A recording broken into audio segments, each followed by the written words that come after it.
Here we are on the shop. We'd like to show you some of our Ready Range products in different stages of production.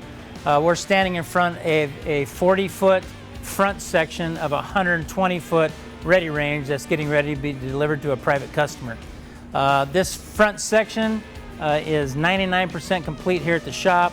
As you can see, we have all the range equipment for the stall walls, the fold-down trays already installed in up front, all the finished diamond plate aluminum. We have the HVAC controls and Magnehelic gauges installed. This is a static range, so it's smooth wall, but as you can see, all the armor plating on the walls and the floor and the ceiling is all fish scaled. We have the target retrieval system with the drives already installed with all the controls for that, and all the lighting has already been pre-wired and pre-done up to this juncture in the range. So we've also, what you're seeing here is the front section where it's completely tested on site prior to shipment into the field, so we have no failures in the field when our team shows up to assemble these on site. We have a complete electrical inspection. We do the lighting testing, all the HVAC controls, all of that's pre-tested, started up, completely fired before it's packed into these modules and shipped out to the job site.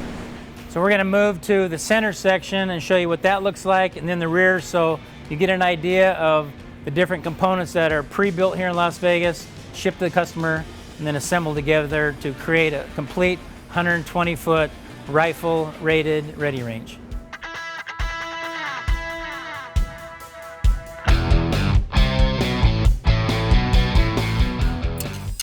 And here we are with the middle section to the 120-foot Ready Range module.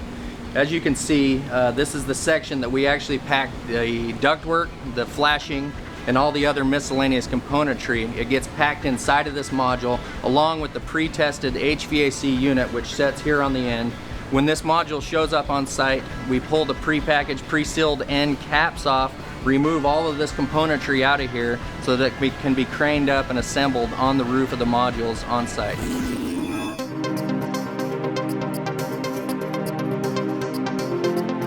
So here we are at the third module, the rear section of this 120-foot Ready Range that we're getting ready to ship to the customer.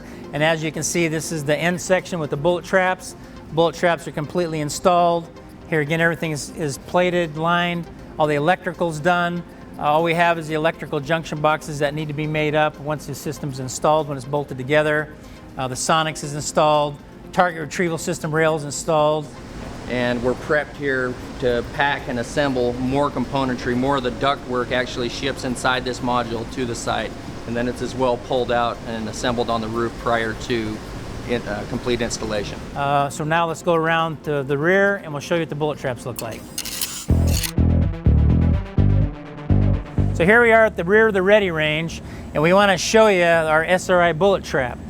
This is a unique bullet trap on the market. It's a vertical trap which allows us to collect all the lead in this rear helical. This is a true bullet trap. There's no sand, there's no water, there's no rubber to sift or sort through, or to have to try to separate the lead from other materials. The lead, it gets caught in this helical, it spins around till it falls in the bucket, and your lead collection is easy as sliding one bucket out and slide a new one in. Cuts down on the exposure to the employees as they're snapping lids onto these plastic buckets and removing them for safe recycling. This bullet trap is our newest version. This is a complete bolt-together trap with a removable helical. So at any point, if someone happens to shoot any AP or steel core ammo, we can simply remove this rear helical, slide a new one up and replace it, and we're done and ready to keep the system in service. As you can see, we also we're the ones, the inventors of pulling air off the top of the bullet trap, so we're getting rid of any of the airborne particulate that might be in the trap and pulling it up into the filtration system, into the HEPA system. We're now going to move to another part of the shop and show you some other modules that are in different stages of production.